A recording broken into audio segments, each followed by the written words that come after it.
Pride and Prejudice by Jane Austen. Chapter 41. The first week of their return was soon gone. The second began. It was the last of the regiment's stay in Meryton, and all the young ladies in the neighbourhood were drooping apace. The dejection was almost universal. The elder Miss Bennets alone were still able to eat, drink, and sleep, and pursue the usual course of their employments. Very frequently were they reproached for this insensibility by Kitty and Lydia, whose own misery was extreme, and who could not comprehend such hard-heartedness in any of the family. "Good heaven! What is to become of us? What are we to do?" would they often exclaim in the bitterness of woe. "How can you be so smiling, Lizzie?" Their affectionate mother shared all their grief. She remembered what she had herself endured on a similar occasion 25 years ago. "I am sure," said she, "I cried for 2 days together when Colonel Miller's regiment went away. I thought I should have broken my heart." "I am sure I shall break mine," said Lydia. "If one could but go to Brighton," observed Mrs. Bennet. "Oh yes, if one could but go to Brighton, but papa is so disagreeable." "A little sea-bathing would set me up for ever." "And my aunt Phillips is sure it would do me a great deal of good," added Kitty. Such were the kind of lamentations resounding perpetually through Longbourn House. Elizabeth tried to be diverted by them, but all sense of pleasure was lost in shame. She felt anew the justice of Mr. Darcy's objections, and never had she been so much disposed to pardon his interference in the views of his friend. But the gloom of Lydia's prospect was shortly cleared away, for she received an invitation from Mrs. Forster, the wife of the colonel of the regiment, to accompany her to Brighton. This invaluable friend was a very young woman, and very lately married. A resemblance in good humour and good spirits had recommended her and Lydia to each other, and out of their 3 months' acquaintance they had been intimate 2. The rapture of Lydia on this occasion, her adoration of Mrs. Forster, the delight of Mrs. Bennet, and the mortification of Kitty, are scarcely to be described. Wholly inattentive to her sister's feelings, Lydia flew about the house in restless ecstasy, calling for every one's congratulations, and laughing and talking with more violence than ever, whilst the luckless Kitty continued in the parlour repined at her fate in terms as unreasonable as her accent was peevish. "I cannot see why Mrs. Forster should not ask me as well as Lydia," said she. "Though I am not her particular friend, I have just as much right to be asked as she has, and more too, for I am 2 years older." In vain did Elizabeth attempt to make her reasonable, and Jane to make her resigned. As for Elizabeth herself, this invitation was so far from exciting in her the same feelings as in her mother and Lydia, that she considered it as the death-warrant of all possibility of common sense for the latter, and detestable as such a step must make her were it known, she could not help secretly advising her father not to let her go. She represented to him all the improprieties of Lydia's general behaviour, the little advantage she could derive from the friendship of such a woman as Mrs. Forster, and the probability of her being yet more imprudent with such a companion at Brighton, where the temptations must be greater than at home. He heard her attentively, and then said, "Lydia will never be easy until she has exposed herself in some public place or other, and we can never expect her to do it with so little expense or inconvenience to her family as under the present circumstances."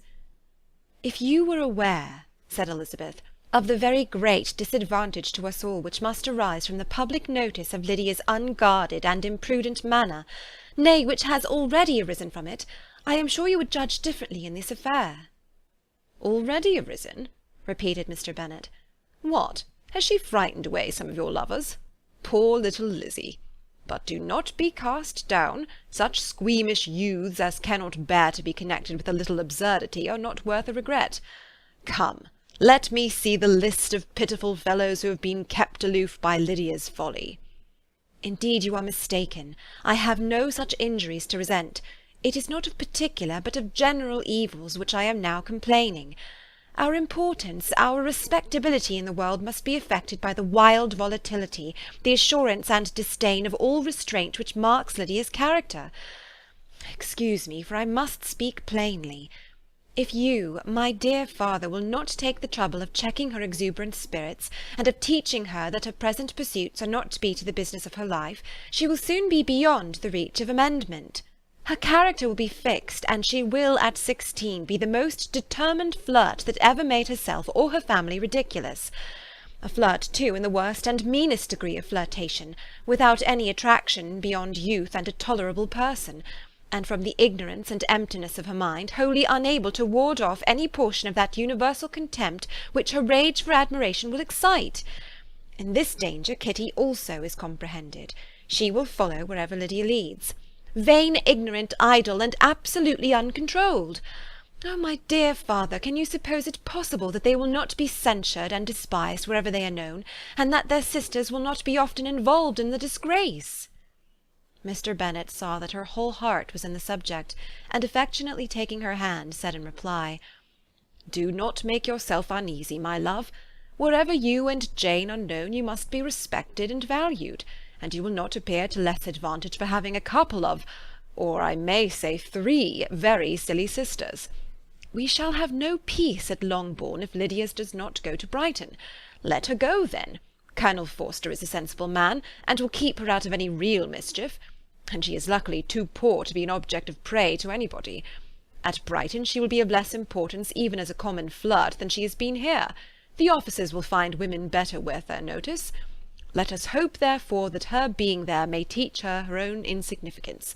At any rate, she cannot grow many degrees worse, without authorizing us to lock her up for the rest of her life." With this answer Elizabeth was forced to be content, but her own opinion continued the same, and she left him disappointed and sorry. It was not in her nature, however, to increase her vexations by dwelling on them. She was confident of having performed her duty, and to fret over unavoidable evils, or augment them by anxiety, was no part of her disposition. Had Lydia and her mother known the substance of her conference with their father, their indignation would hardly have found expression in their united volubility. In Lydia's imagination, a visit to Brighton comprised every possibility of earthly happiness. She saw with the creative eye of fancy the streets of that gay bathing-place covered with officers. She saw herself the object of attention to tens and scores of them at present unknown. She saw all the glories of the camp, its tents stretched forth in beauteous uniformity of lines, crowded with the young and the gay, and dazzling with scarlet. And, to complete the view, she saw herself seated beneath a tent, tenderly flirting with at least 6 officers at once. Had she known her sisters sought to tear her from such prospects and such realities as these, what would have been her sensations? They could have been only understood by her mother, who might have felt nearly the same. Lydia's going to Brighton was all that consoled her for her melancholy conviction of her husband's never intending to go there himself. But they were entirely ignorant of what had passed, and their raptures continued, with little intermission, to the very day of Lydia's leaving home. Elizabeth was now to see Mr. Wickham for the last time. Having been frequently in company with him since her return, agitation was pretty well over, the agitations of formal partiality entirely so. She had even learnt to detect, in the very gentleness which had first delighted her, an affectation and a sameness to disgust and weary. In his present behaviour to herself, moreover, she had a fresh source of displeasure, for the inclination he soon testified of renewing those intentions which had marked the early part of their acquaintance could only serve, after what had since passed, to provoke her. She lost all concern for him in finding herself thus selected as the object of such idle and frivolous gallantry, and while she steadily repressed it, could not but feel the reproof contained in his believing that however long, and for whatever cause, his attentions had been withdrawn, her vanity would be gratified, and her preference secured at any time by their renewal.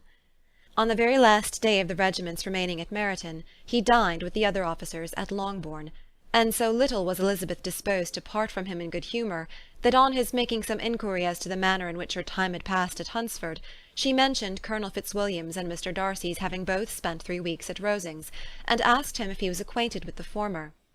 He looked surprised, displeased, alarmed, but with a moment's recollection and a returning smile, replied that he had formerly seen him often, and after observing that he was a very gentlemanlike man, asked her how she had liked him. Her answer was warmly in his favour. With an air of indifference he soon afterwards added, "How long did you say he was at Rosings?" "Nearly 3 weeks."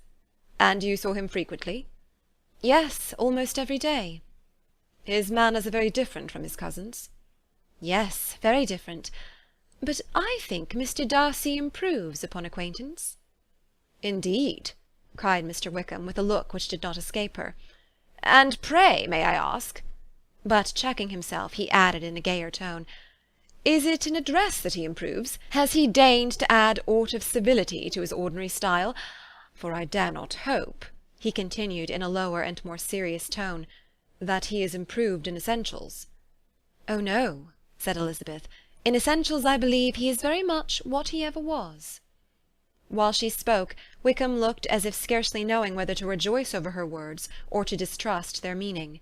There was a something in her countenance which made him listen with an apprehensive and anxious attention, while she added, "When I said that he improved on acquaintance, I did not mean that his mind or his manners were in a state of improvement, but that from knowing him better, his disposition was better understood." Wickham's alarm now appeared in a heightened complexion and agitated look. For a few minutes he was silent, till, shaking off his embarrassment, he turned to her again, and said in the gentlest of accents, "You, who so well know my feeling towards Mr. Darcy, will readily comprehend how sincerely I must rejoice that he is wise enough to assume even the appearance of what is right. His pride in that direction may be of service, if not to himself, to many others, for it must only deter him from such foul misconduct as I have suffered by. I only fear that the sort of cautiousness to which you, I imagine, have been alluding, is merely adopted on his visits to his aunt, of whose good opinion and judgment he stands much in awe.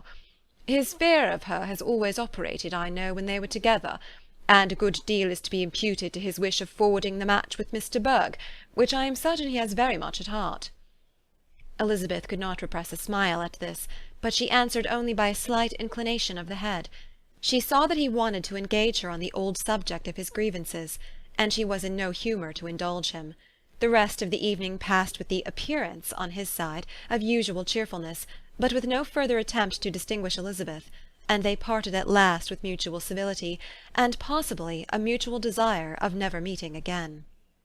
When the party broke up, Lydia returned with Mrs. Forster to Meryton, from whence they were to set out early the next morning. The separation between her and her family was rather noisy than pathetic. Kitty was the only one who shed tears, but she did weep from vexation and envy. Mrs. Bennet was diffuse in her good wishes for the felicity of her daughter, and impressive in her injunctions that she should not miss the opportunity of enjoying herself as much as possible, advice which there was every reason to believe would be well attended to. And in the clamorous happiness of Lydia herself in bidding farewell, the more gentle adieus of her sisters were uttered without being heard. End of Chapter 41.